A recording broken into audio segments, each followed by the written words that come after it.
I wasn't too keen on Kamala becoming the presidential nominee. I'm gonna confess. I wasn't too happy about that. But I'm all in now. I'm 100% now for this reason. This representative from Tennessee, sorry, Connie, from Tennessee, he called her a DEI candidate. I can't let no white man talk about no sister like that. And I not take offense to it.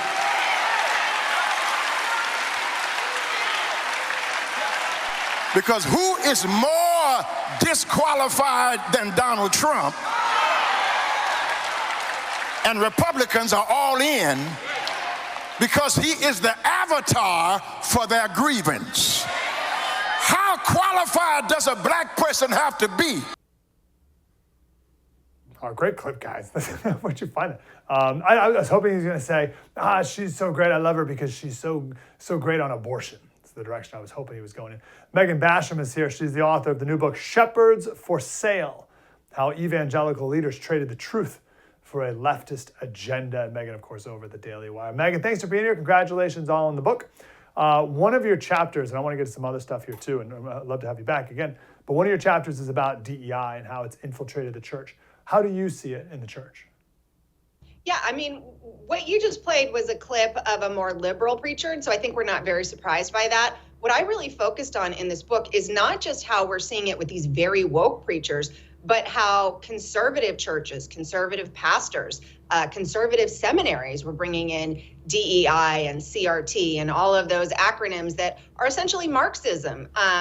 And what we saw, for example, was some large Southern Baptist seminaries. They are some of the largest in the country. They were bringing in explicitly the CRT textbook, critical race theory. And what this textbook teaches is that we have white privilege and that is not something we can ever erase, and that Christians need to forever be doing the work of making up for and repenting of their white privilege and for the systemic racism in America. And so that was something that we saw explicitly. The president of the Southern Baptist Convention was using critical race theory terms and terminology. He promised that all of his committee appointments, and keep in mind, this is America's largest Protestant denominations, he promised that all of his committee appointments would be 30% minorities or women. So that's textbook DEI. So that's where we saw all of this coming in. It's not just the liberal churches. What is their justification for, like, it's one thing we talked to Robbie Starbuck a second ago, and we talked about the CEO of John Deere and Tractor Co. and Tractor Supply Company and Harley Davidson. And like you can kind of see whatever, okay with it. But in the church, what is their justification for doing this instead of the gospel? Well, what they say is that this is part of racial reconciliation. Like I said, you see some of these very major pastors saying that white privilege is something that American Christians need to wrestle with because we are inequitably taking the advantages of our Black brothers and sisters, and that makes it a gospelist issue. So that's the kind of thing that you've been seeing. In fact, I can tell you that one very well-known pastor, a guy named Matt Chandler, megachurch pastor, and head of the large church planting network, Acts 29, made a video saying, "This is my white privilege," and I mean, using the actual lingo. And it was a fairly viral video. And so their justification for it is that that this is something that Jesus would want us to do to see to the lesser status of our Black brothers and sisters, our minority brothers and sisters. So that's how it comes in. And part of what you see with this is they give it a churchy terminology. So instead of saying DEI, they will say, well, this is about racial reconciliation, or this is about parity. And so they don't technically use some of the terms that you hear, though occasionally they will when I think they get a little sloppy. But that's really how they bring it in, is they're very careful to sort of baptize it with churchy Christianese, and they will typically use the slogan, love your neighbor. The reason we have to do this is because that is how we love our neighbor. Yes. So what is the problem? What's wrong? Because I remember that Chandler video. Chandler's done a couple of those. It's like, hey, we're helping our brother, we're helping our sister, we're helping people. They don't feel right. That's my best Chandler impersonation. And they're not feeling good, so we need to bring them in and make them feel good and loved and welcomed. So what's wrong with that in the church? Well, what's wrong with it is it is Marxism. What this does is it takes the oppressor groups that we see in Marxism and it replaces it with racial groups. So instead of the upper class and the bourgeoisie and the lower class, what we see now are racial groups. And so what it does, and I detail this extensively in my book, is it creates grievance within the church. Now, we as Christians are told to be content with what we have. We're told to not be envious and covet something that someone else has. And this teaches us to do the opposite. It teaches us to always be measuring. Do I have the same number of advantages as this person over here? And it also creates terrible division in the church. A lot of the stories I tell are about Bible study groups where white members of the church were told, you are not allowed to speak for the first 6 months of this group. You are just to read these critical race theory texts and do the work of listening. Now, does that seem like something that is bringing us together as a church? You also saw instances of segregated Bible studies within the church where they said this particular Bible study is just for our minority members. That is absolute divisiveness. And what it does is it erases the command of Christ that there is neither Jew nor Greek, that we're all one at the foot of the cross, and it creates these divisions. Yes.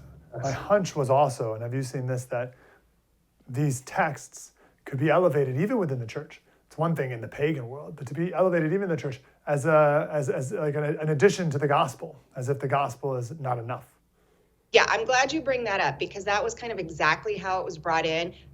It was called an analytical tool. So you saw this in some of these large denominations, in some of these seminaries. They said, we're not advocating for just critical race theory. We're just saying it is an analytical tool you can use in addition to scripture in order to dissect how Americans should approach racial politics. And what say you?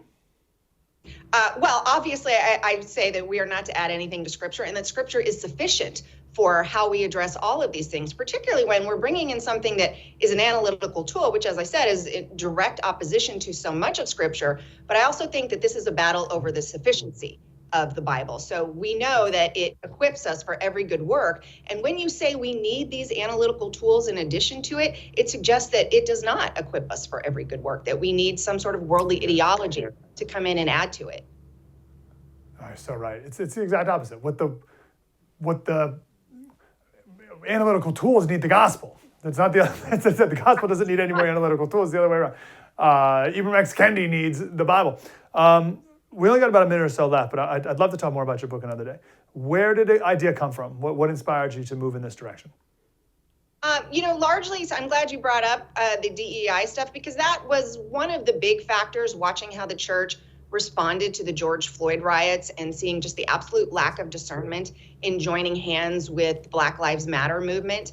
Also during COVID, I think we can all acknowledge that we saw some really egregious behavior by a lot of well-known pastors in terms of demanding that Christians must get an experimental vaccine in order to be obedient to Christ, in order to love their neighbor. So that was just real legalism and spiritual abuse, and it just seemed like a pattern and something that it was time to explore and talk about.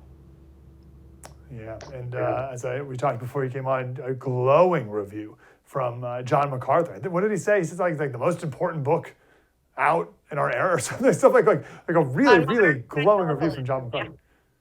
Most important book on modern evangelicalism. Well years. Thank you. Yes, I've gotten a lot of other kind of reviews from some of the pastors I write about. So, it's stirring a little controversy in that way, but that was to be expected. That's right, as it should. Megan Basham, the book is called Shepherds for Sale, How Evangelical Leaders Traded the Truth for a Leftist Agenda. Perhaps put it up against your church and make some decisions, as we had to do in our family as well. Megan, great to talk to you. Congratulations. Thank you. Absolutely. Thanks for having me.